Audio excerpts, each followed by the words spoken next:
Ini pelajaran berharga baik GA, MYD maupun orang lain yang coba-coba membuat rekaman pribadi ya. Jangan lalai, jangan sampai tersebar ke publik ya. Iya, kalau saya bilang nggak usah bikin rekaman pribadi, udah perlu, ya udah deh. Udah terlalu banyak contoh di Indonesia nih kayak gitu kan. Apalagi kita ya punya namanya motif musuh, nggak mungkin orang hidup itu kan nggak ada musuh, pasti itu deh. Jadi lebih baik yang jelek-jelek itu jangan direkam deh, simpan aja, dibuang.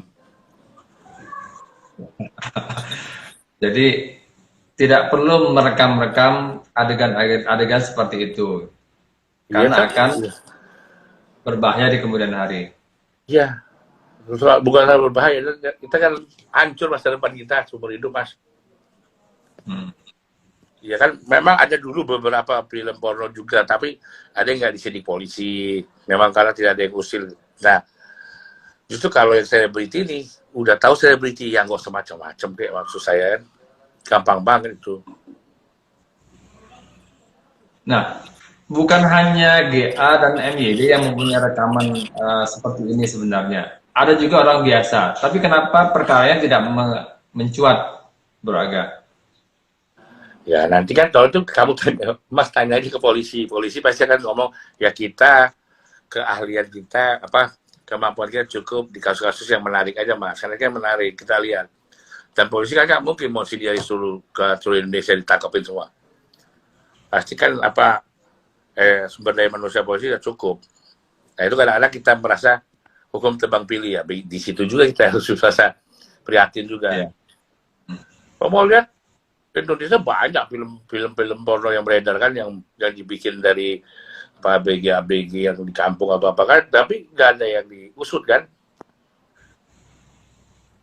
Nah, bicara soal SDM dan sumber daya dan sumber dana dari kepolisian sendiri. Nah, tersangka pria MYD ini kan kabarnya menetapnya di Jepang. Nah, kalau case seperti ini, apakah dia dihadirkan dengan biaya polisi atau biaya negara, atau dia datang dengan biaya pribadi untuk memenuhi panggilan ini? Kalau saya lihat itu kan mereka bisa biaya sendiri, bisa biaya polisi, tapi menurut saya pasti dia biaya pribadi untuk mengklirkan nama dia.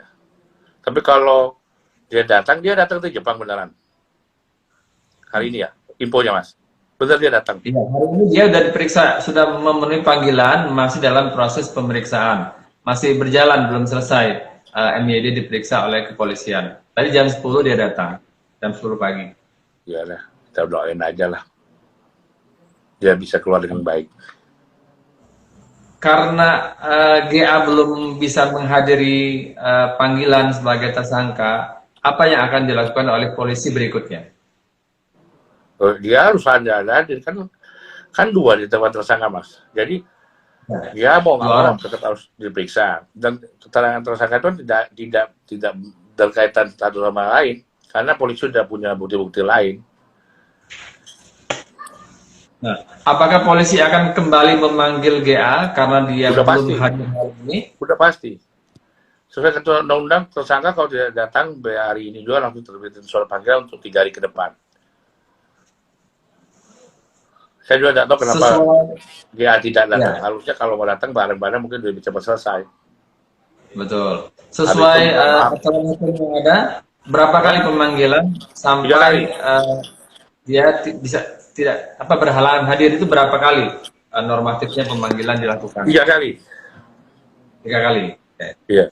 Berarti kalau 3 kali tidak dipanggil, tidak datang, akan dijemput secara paksa begitu? Iya, benar. Ya, okay. Apalagi yang menarik dari perkara GA dan MYD ini? Yang saya lihat mungkin SOP dalam penyidikan kasus ini mungkin yang harus kita lihat. Kadang-kadang polisi agak berbeda. Ya, dari zaman saya dulu kan yang dihajar dari tempat kejadian perkara film tersebut. Kan sebenarnya polisi belum tahu gimana prosesnya. Kalau zaman saya dulu kan tempat kejadian perkara bajunya pun dicari semua nih. Ini kan belum, tapi secara pembuktian ITE forensik mereka udah dapat. Jadi memang banyak kesimpang siuran lah dalam mengungkap perkara ini. Tapi kalau saya lihat masih dalam hal yang wajar, dari polisi, mungkin hanya dari BAP si penyebar film tersebut, mungkin diketahui bahwa ini didapatkan dari file aslinya, mungkin ya menurut saya file aslinya mereka berdua, sehingga mengerucut kan, karena nggak mungkin kalau file itu cuma didapat dari media internet benar-benar di salah satu website film porno resmi, situs resmi, mungkin kan susah polisi kan.